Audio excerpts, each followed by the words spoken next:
Cada era cree que inventó la codicia. Pero 1000 años antes de Wall Street, antes de los bonos basura o las criptoburbujas, un pensador persa ya había escrito el guión de nuestra crisis moral. Lo llamaban Al-Ghazali, y cuando habló del dinero, lo trató como lo que realmente es, una religión sin dioses, que puede salvar o destruir civilizaciones enteras. Somos un colectivo de entusiastas de las grandes historias relacionadas con el dinero, economía y finanzas, y en cada video te entregamos el research más riguroso. Nos apoyamos de la IA solo para material audiovisual, aunque nosotros escribimos el guión y editamos los videos. Agradecemos tu suscripción, like, share o comentario. Ahora sí, te decía. En el siglo XI, mientras Europa aún intercambiaba ovejas por favores, el mundo islámico manejaba letras de cambio, contratos mercantiles y tasas de interés reguladas por juristas. Bagdad era el centro del conocimiento global, bibliotecas con más de 400.000 manuscritos, astrónomos calculando eclipses con precisión y una clase mercantil que movía el oro desde Córdoba hasta Samarcanda. Pero esa riqueza trajo un nuevo problema, el alma de la economía comenzaba a oxidarse. La obsesión por acumular empezaba a desbordar la fe, la ética y la justicia. Fue entonces cuando un hombre, Abu Hamid al-Ghazali, levantó la voz para decir lo impensable: el dinero no corrompe a los hombres corrompen al dinero. En el año 1058, en la ciudad persa de Tus, nació Abu Hamid al-Ghazali, hijo de un hilandero humilde que soñaba con ver a su hijo entre los sabios. 2 décadas después, aquel joven se convirtió en una mente temida y admirada. En la Bagdad del siglo XI. Una ciudad con más librerías que tabernas, enseñaba en la Madrasa Nizamiyya, el faro intelectual del mundo islámico.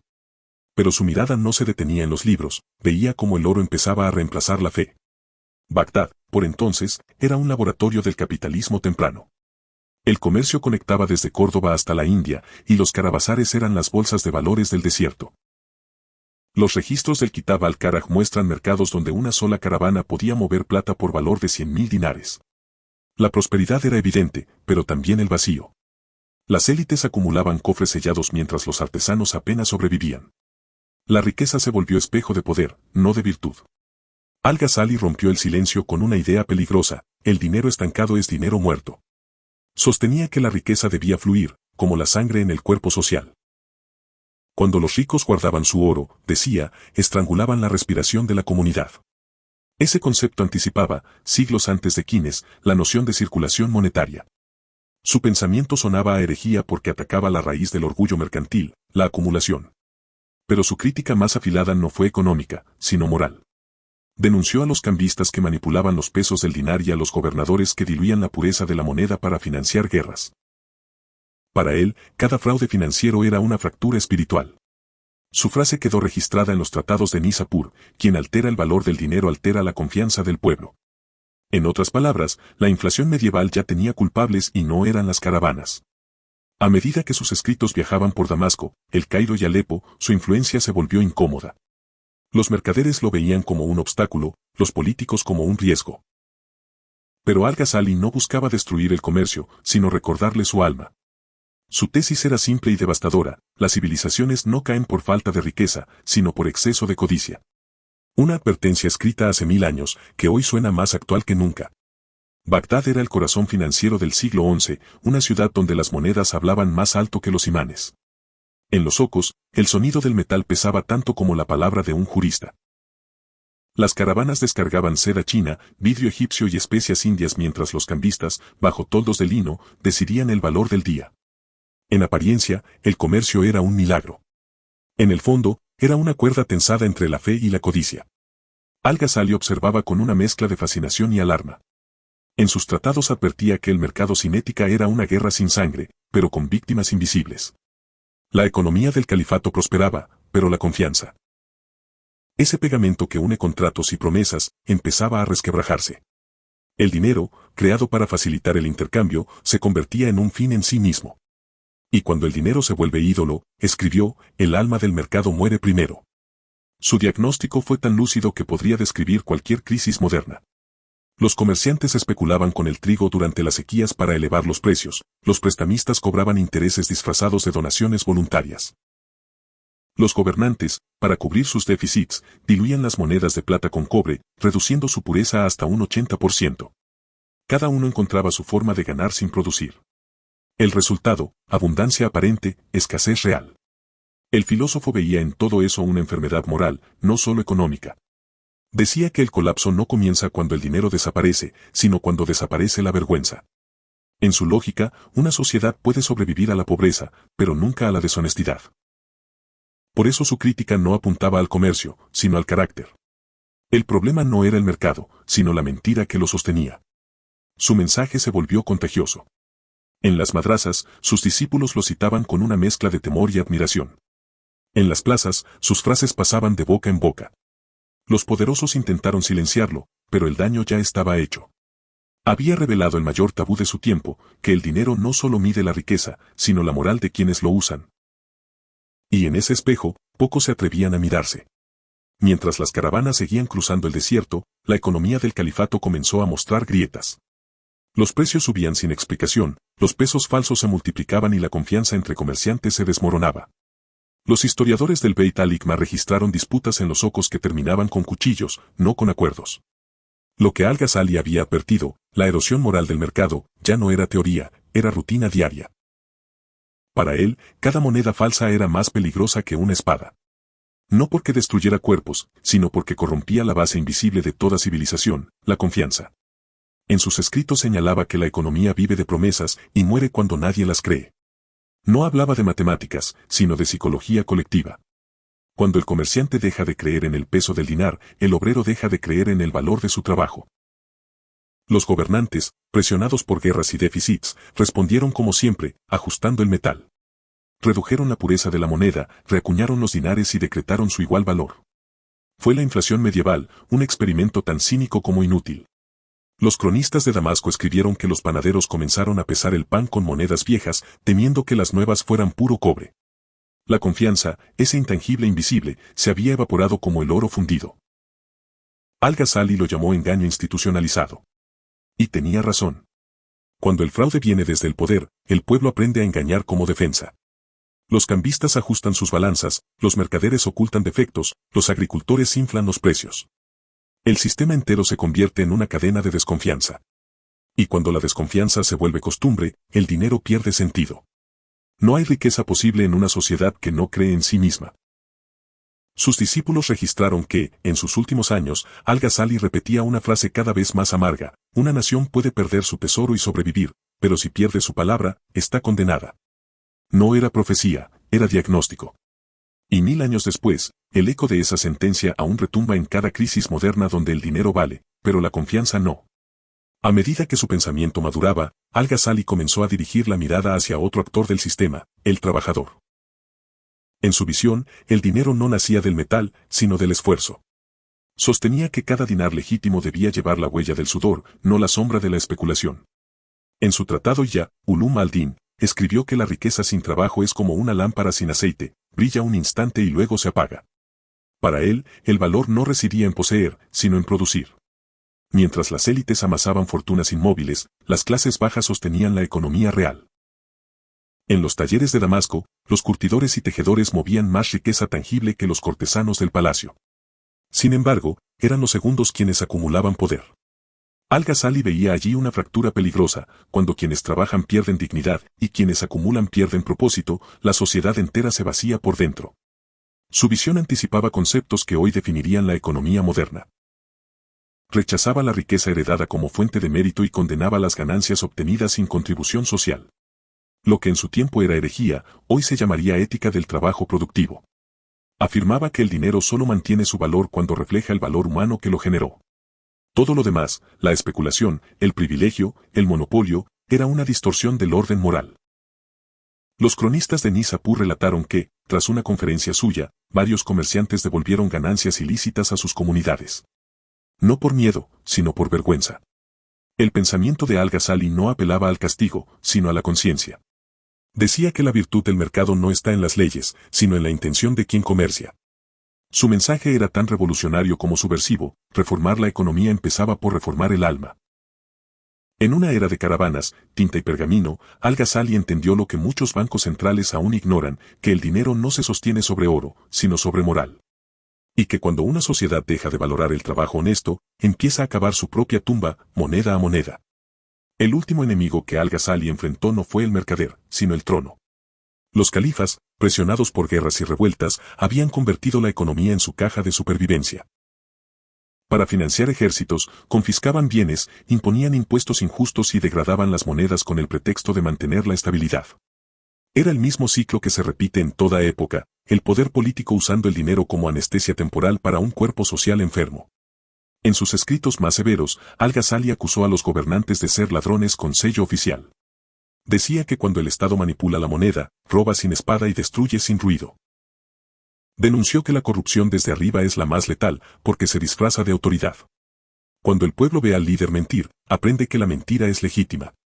Así nace la decadencia, no por falta de recursos, sino por exceso de cinismo. Sus advertencias se basaban en hechos. En el siglo XI, la dinastía selyúcida atravesaba una crisis financiera profunda. Las acuñaciones de plata se reducían, los salarios del ejército se pagaban con monedas adulteradas y el comercio exterior se resentía. Algunos historiadores, como Inal Habsi, narran que incluso los jueces comenzaron a rechazar el pago estatal por considerarlo dinero contaminado. El sistema colapsaba desde su propio vértice moral. Al-Ghazali insistía en que el deber del poder no era crear riqueza, sino custodiar su justicia. Para él, la prosperidad no dependía de los metales, sino de la confianza que el pueblo deposita en sus instituciones. Sin ese pacto invisible, ninguna moneda vale su peso. La tiranía económica, escribió, es el preludio del hambre moral. Y bajo esa frase, los eruditos entendieron que el colapso financiero no empieza en los mercados, sino en los palacios. Con su pluma, desarmó la ilusión del poder. Recordó que toda economía es un espejo del alma política que la gobierna. Cuando los líderes traicionan la equidad, la nación entera paga intereses sobre su corrupción. Su pensamiento fue tan incómodo que muchos de sus textos fueron censurados en vida. Pero el tiempo terminó dándole la razón, los imperios no se derrumban por falta de oro, sino por falta de vergüenza. La advertencia de Al-Ghazali cayó como un eco entre muros de oro. Mientras él escribía sobre virtud, el comercio seguía girando al ritmo del interés. Las mezquitas se llenaban de oraciones, pero los zocos rebosaban de trampas. Lo que comenzó como fraude financiero terminó volviéndose norma cultural. Los registros del cronista Al-Biruni mencionan jueces que aceptaban sobornos en perfumes o caballos, porque el dinero directo corrompía más rápido. La ironía no podía ser mayor. El filósofo observaba que la corrupción no necesitaba conspiraciones, bastaba la indiferencia. Cuando el engaño se vuelve costumbre, el castigo parece exagerado. En su obra Nasihat al-Muluk, dirigida a los gobernantes, advirtió que el pueblo sigue la sombra de su rey, incluso cuando el rey no tiene luz. La frase sintetizaba su temor, que la inmoralidad se institucionalizara hasta volverse paisaje.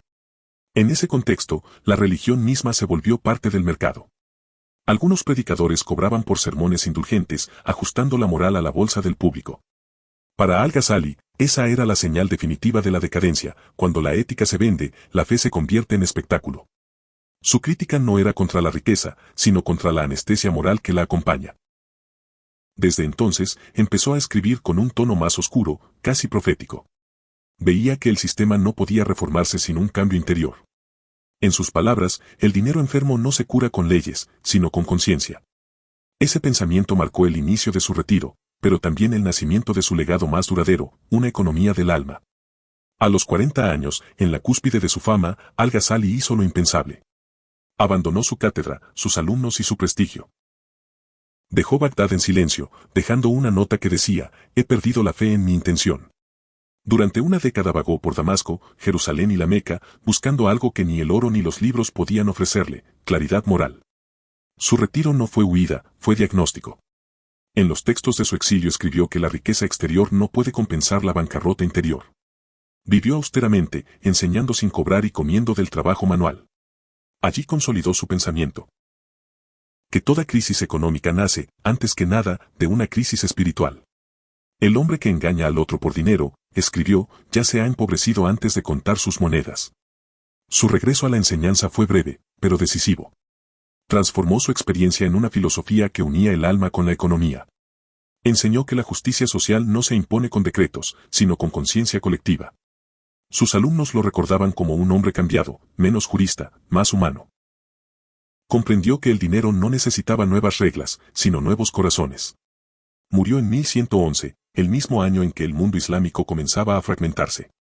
Los imperios caerían uno tras otro, pero sus ideas resistirían siglos.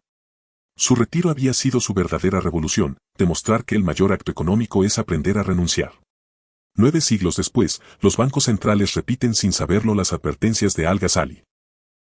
Hablan de confianza del mercado y circulación monetaria como si fueran descubrimientos recientes. Pero él ya había descrito esas leyes cuando las monedas aún se acuñaban a mano. Su idea de que el dinero sin moral se autodestruye suena hoy como diagnóstico de una era saturada de crédito, deuda y ansiedad financiera.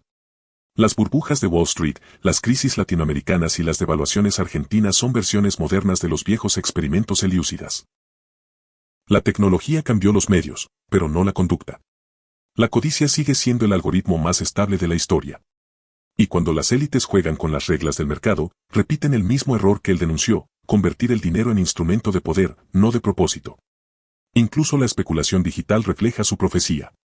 Las criptomonedas, diseñadas para descentralizar la confianza, terminan reproduciendo la desigualdad que prometieron resolver. Los traders modernos creen jugar con códigos, pero en realidad están jugando con la fe colectiva. Al-Ghazali ya lo había dicho, el dinero es una creencia disfrazada de metal. Su eco resuena porque su lección es universal. Las economías no colapsan por falta de recursos, sino por exceso de mentira.